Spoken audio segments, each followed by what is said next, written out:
Slipstream, leaders in formation.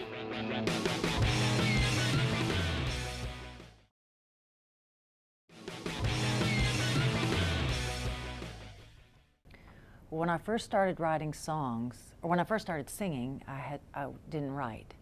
And so when I would play for my friends in school, I learned songs of all the people I loved. You know, early Elton John, James Taylor, Joni Mitchell. I'm sure I was butchering the songs, you know, not the right chords, but conspicuous by its absence were any songs about faith. And I don't mean church songs, I mean things that sounded right jangling around on my guitar. And I went to a church that was made up of a lot of young people, and I was so excited about the Bible teaching that I was getting. The preacher was brilliant, and he just had a way of kind of fanning the flame of all of our faith. And so when I started writing songs, I wanted to include faith. The first time I ever sang at any kind of public performance was at a high school. It was all girls, and so I was thinking, well, okay, I want to write a song. I want to sing one of the songs I've written about faith, but I want to put it into a real life context. And so I chose the song "Will You Still Love Me Tomorrow" by Carole King, a girl who had just slept with some guy, and I sang right behind that a song about the love of Jesus, because in my mind, a song about faith really comes to life back to back with a song not about faith. And eventually that's kind of what I did with my recording career. I tried to write songs about all walks of life, and then the songs about faith really stand out.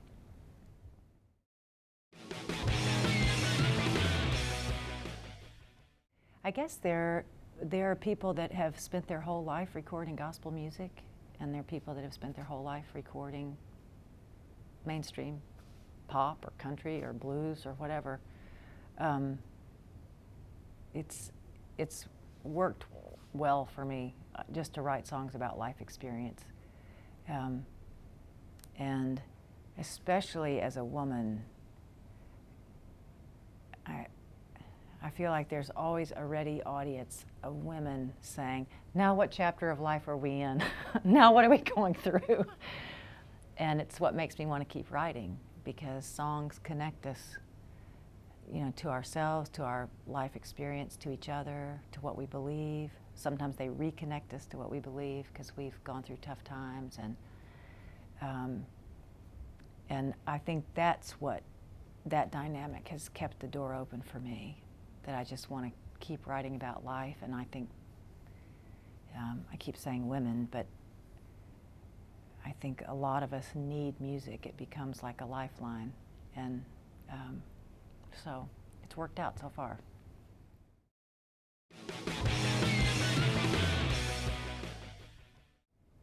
I'm pickier now about lyrics.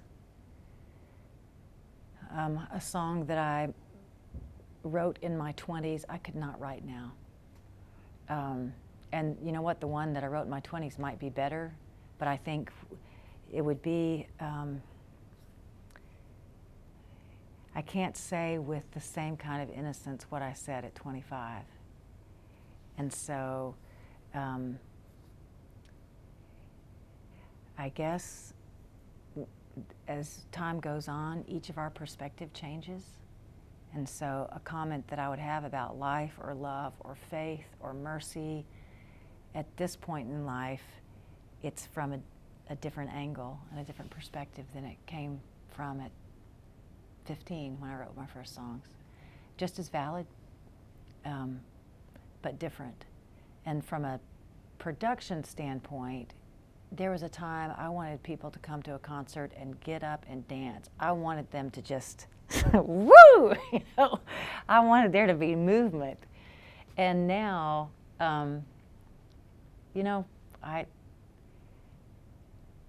I'm probably more relaxed and laid back, You know, when I go to a show, even if I'm really enjoying it, I'm not going to rush the stage. I'm going to just sit in my seat and go, hey, that was really good. And I feel like that, you know, I just have a more relaxed approach to music and production and in general.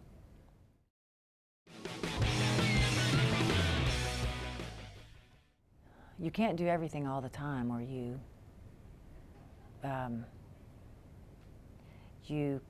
just run out. You run out of yourself. You get burned out, I think. What I love about being part of the congregation right now and not part of the leadership is I appreciate being led by somebody else. And I know that God is, I know He's speaking, He's dealing with me in a very private way, because I'm free to respond to the message, I'm free to respond in prayer, I'm free to respond in worship. I'm not responsible for anybody.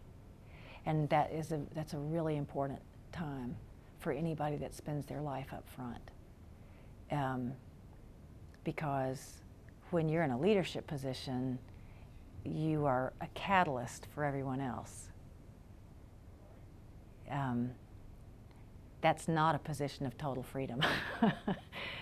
And so I think so it's important to use your gifts up front, but then also to have long stretches of time where you are just free to respond.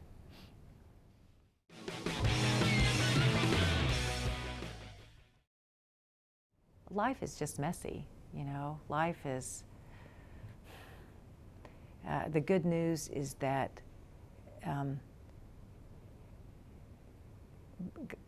God has the amazing ability to use anything and everything for our good. And I guess with, you know, all of us, either within the context of our friends and family, know people that are at the top of their game and everything is going great and gangbusters, and people that we love dearly that are absolutely hanging on day by day. And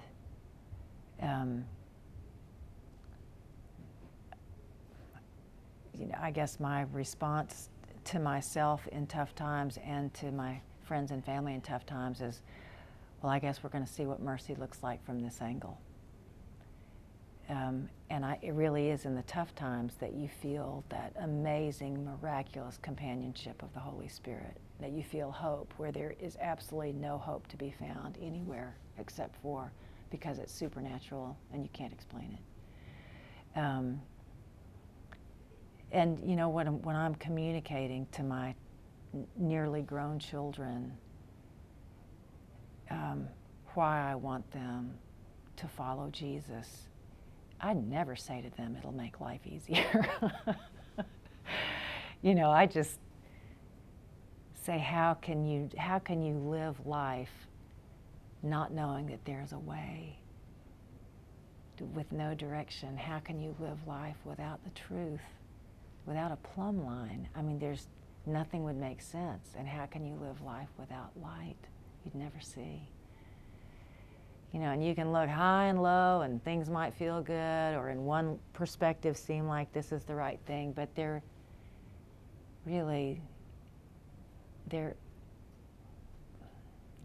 I just can't imagine a life that's not